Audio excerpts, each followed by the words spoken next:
Yes, hello and welcome back, cowboys. It is me, the Catman, and my co-host. T-Dog. That's right, we're coming back around once again, buckaroos. It's time for In the Library. If anyone else is confused, you're not alone. So, I bet y'all been wondering where we been. Well, we're back. Where'd we go? I assume you went home at the end of your day. I know I went to my home. We didn't have a gap in podcast, did we? No. Okay, then. No, folks, we do not live at the library. Speak for yourself. Man. Okay. So, this week, buckaroos, we are talking about survival. Disasters. That's correct, because it is, as of when we are recording, May 1st, or as it is sometimes known, May Day. Oh, is that why you did that? Yeah. Okay. So, we're throwing out a big old May Day to everyone out there. For myself, I grabbed a couple of children's books by one Lauren Tarshis. And what did you grab? So I grabbed two books. I want to point out that I asked you what the topic was this week because it was your choice, and you said disaster. And I asked you to clarify, and you said disaster. And that was the clarification I got. So I ran with it, and I went a little different direction, and I found Choose Your Own Disaster, which is in the biography, nonfiction section. And it's, you know, those choose your own adventure books? Mm-hmm. Well, this one's choose your own disaster. So I went that route. It was quite funny. So it's an adult choice. But I also went a little more the traditional route. I also read Maniac, The Bath School Disaster, and The Birth of the Modern Mass Killer. Ooh. Bum, bum, bum. So doubling back for just a moment, Choose Your Own Disaster is a 2018 paperback published. None of that worked. Choose Your Own Disaster is a 2018, what is this, nonfiction? It's a biography. It's a biography written by Dana Schwartz.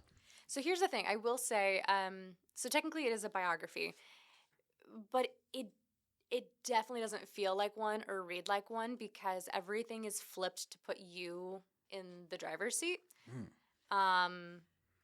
So I don't feel like I actually know her after this point. So if you're reading this book because you really want to know Dana Schwartz or what she's accomplished and all that, I don't think this is the best choice for that. But it's definitely fun to be in a real life choose your own adventure, knowing that it's going to end badly.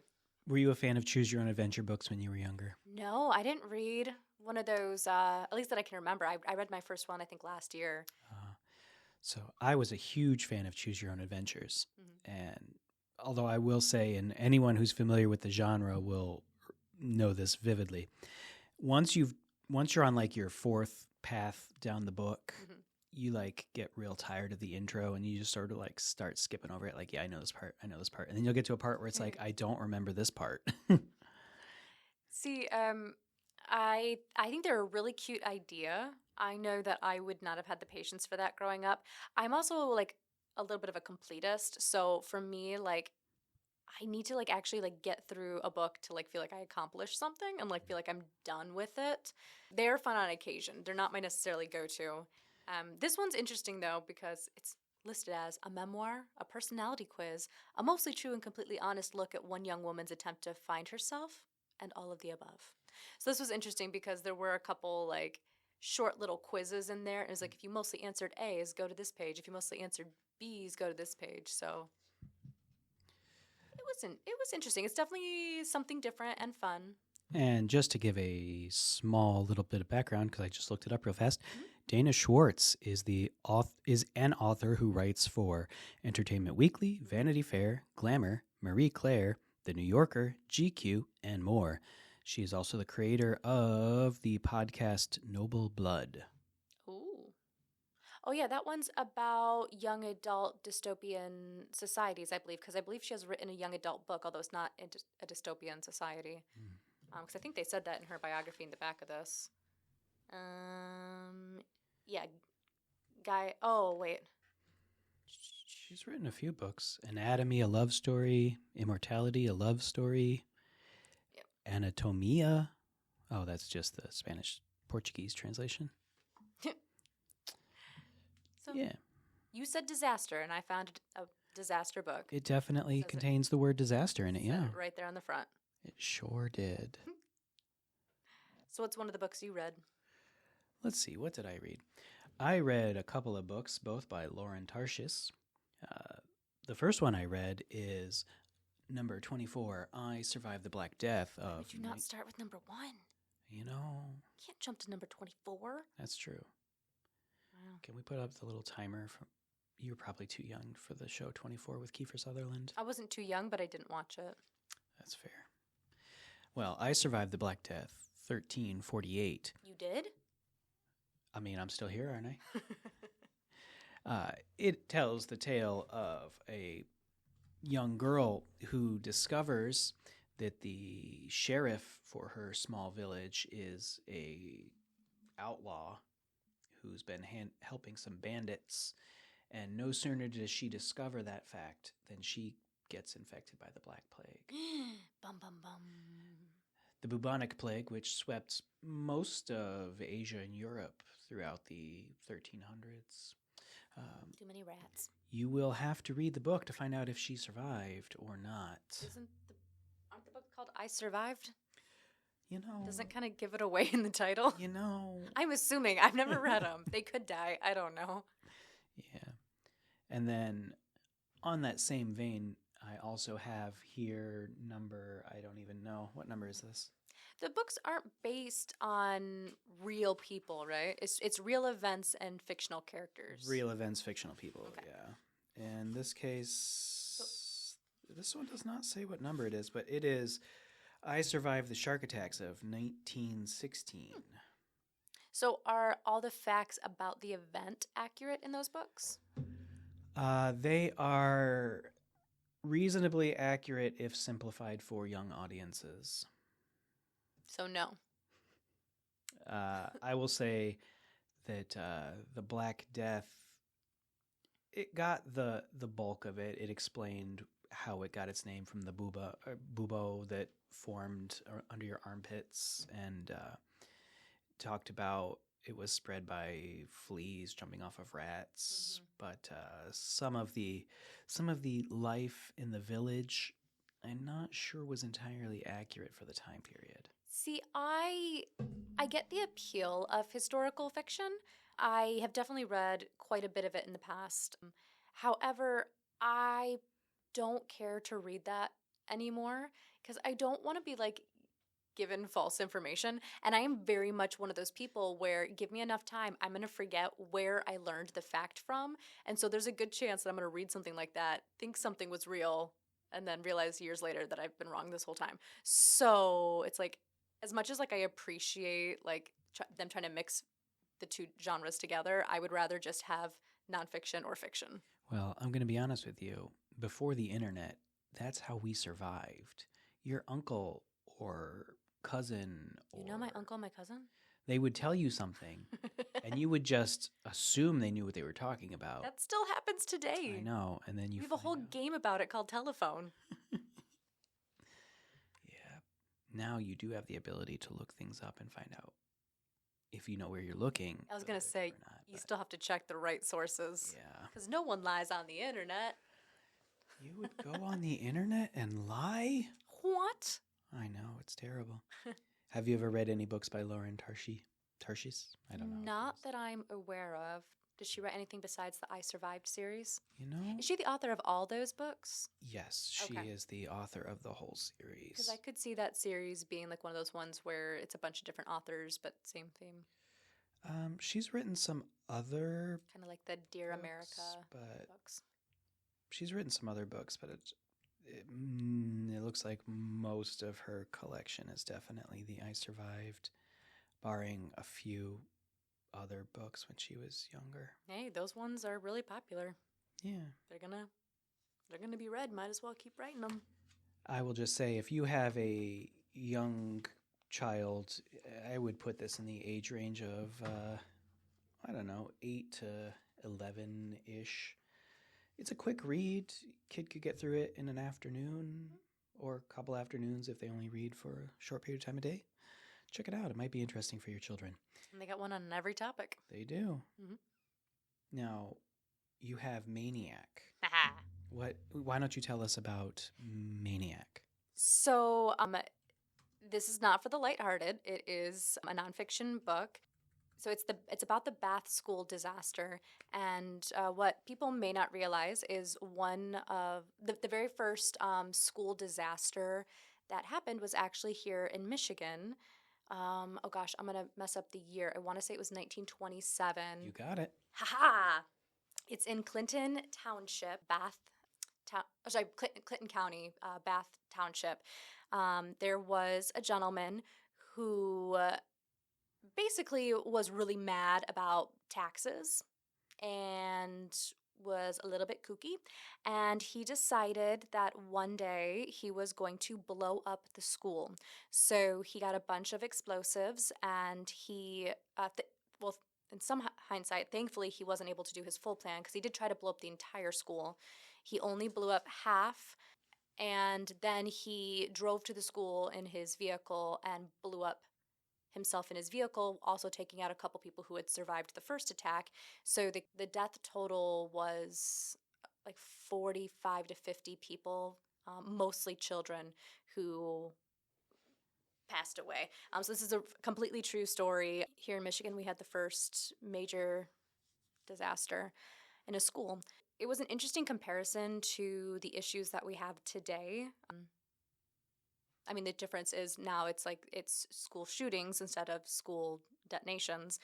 So it was a very interesting read. If you're a true crime person, if you're a history buff, this is definitely a good read. The only thing I will say is I really wish that this was shorter. I wish it focused more solely on the events that day, because if you like history, he goes into like the birth of the town and the first settlers. He talks about like this gentleman's like family, like living there. So they definitely did his research and has all the information, but I kind of wish it was a little bit more focused for my personal taste. That's fair. Yeah, but it's a very interesting read. I do recommend. Would you say it's a bit of something light, maybe between historical fiction novels?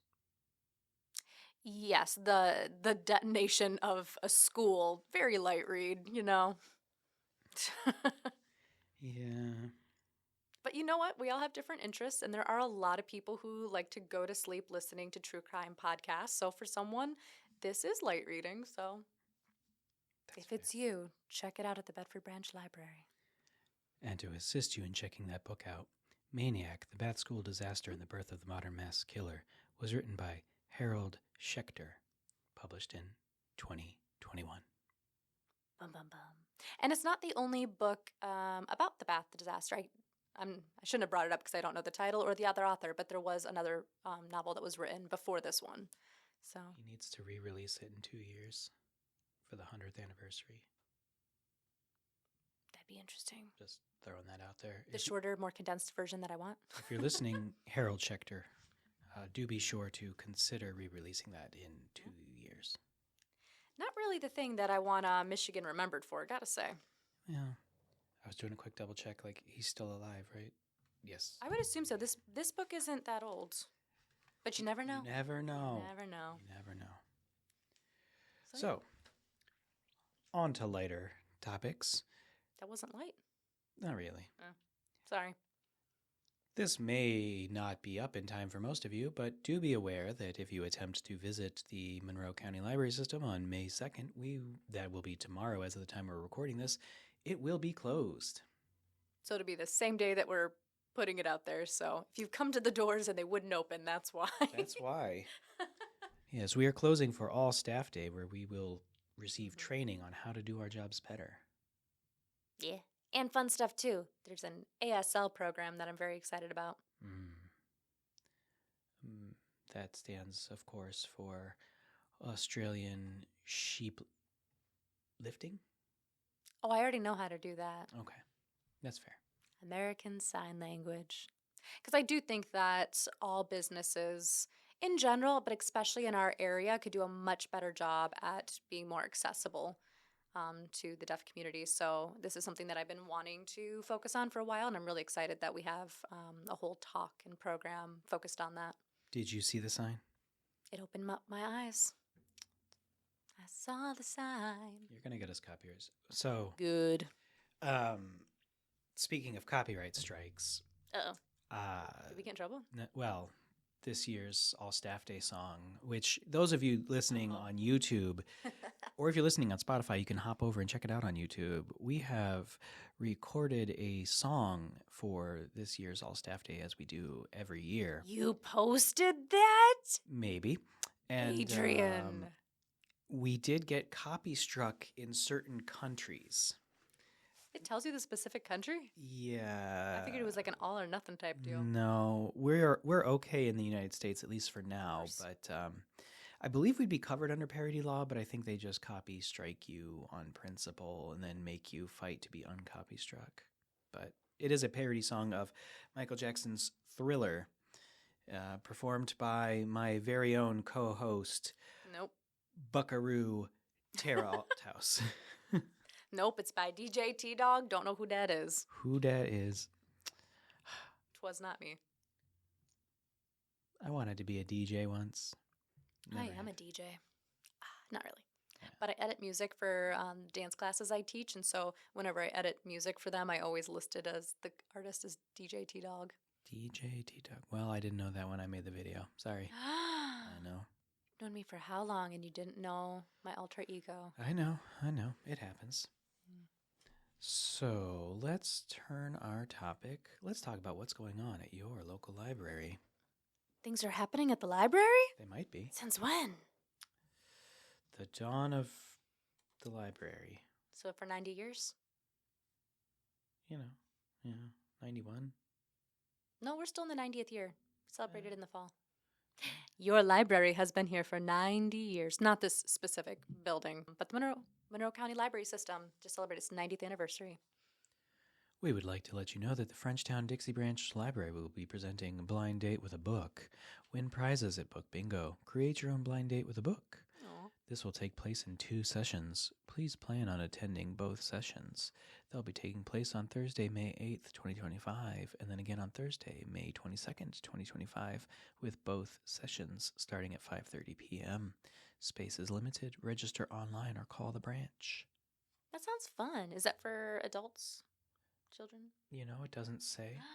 For teens and adults. Awesome. Teens That sounds and like a adults. really cool program. Have you ever picked up a book No. from, I know that we occasionally do the blind date with a book thing here where you don't know anything about the book, you pick it up and you go in. Mm-hmm. What was your experience like? Oh, I was saying yes, we do that program. But I have never done it. I have, however, done it for other people, though. But no, I haven't. Coming up at the Luna Pier and Erie Branch Libraries is Pajama Storytime. This event is for kids.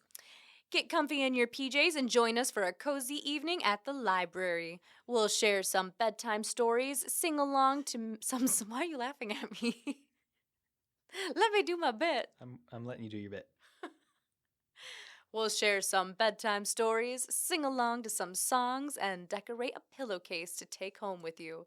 Designed for all kids who like bedtime stories. This will be on May 14th at the Luna Pier branch and May 15th at the Erie branch. Both these events take place at 6 p.m. Please register ahead of time. Moving on, we have Morning with Mum coming Friday, May 9th, 2025 at 10 a.m. at the Blue Bush Branch Library.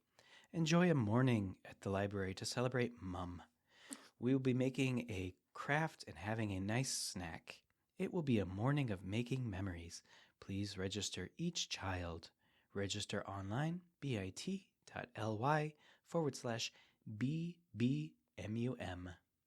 No one is writing that down. Just tell them to register online. I could, but I'm going to keep saying mum. So the way they say mum, it makes me feel like there's going to be mum flowers involved. That was where my mind went as well. Mm-hmm. Yeah, mum flowers, and although those don't bloom until the fall, and it's spring right now. But Well, it's for kids. They could be fake flowers. Fake flowers. I don't know. What do you think the snack is? There are some edible flowers out there. Probably not what they're doing, but just saying. Any flower is edible, but only once. And some are actually edible. At the South Rockwood branch, there is potluck parties with Lake House Bakery. Wednesday, May 9th, 2025 at 6 p.m. Come learn about planning and attending a potluck meal. Okay. Okay. I'm going to start that over. Leaving this in, though. Come learn all about planning and attending a potluck meal with the Lake House Bakery. Registration is required and appropriate for patrons 16 years and older. Again, this is at the South Rockwood Branch Library. You need to be 16 and older. Do you like potlucks? Yes.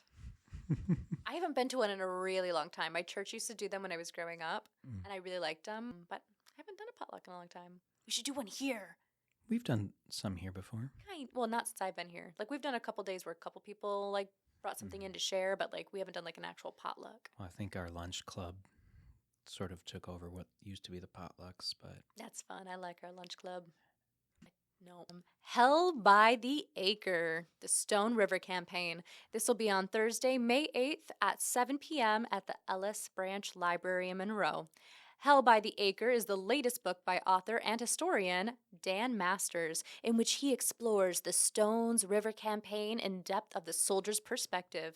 His program will provide an overview of that crucial campaign, discuss the research process, and explore how this work differs from previous studies of Stones River. So come on out on Thursday, May 8th to the Ellis Branch Library. You do not need to register for this event. You can just come on out and hang out. So I did have to look this up because I was like, where is Stones River? Stones River is in the middle of Tennessee. Ooh. So. He currently lives in Perrysburg, Ohio. Have you ever been to Tennessee? You're the only 10 I see. Okay, one, you need your eyes checked, and two. No, I've driven through Tennessee a handful of times, but I've never like actually stopped and hung out.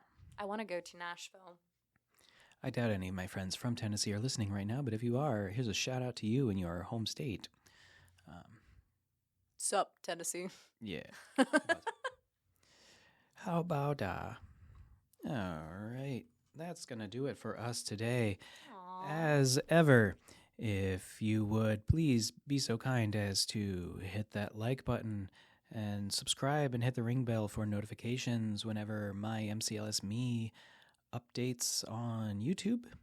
Also, be sure to give us a follow on Spotify. Yeah, follow our page and you can like the individual podcasts. It'll help with the algorithm. Yeah, and if you've read any books about disasters, why don't you leave them down below and we'll check them out. I feel like I should write an autobiography and it's just called My Life. I am the disaster. Anyway, we're going to be heading off that dusty trail down into the sunset, so I hope you all have a great day out on that there trail. We're in Michigan. Do you want to give us a yeehaw? Yeehaw! Fantastic. You all be safe out there. Happy trails. Toodles.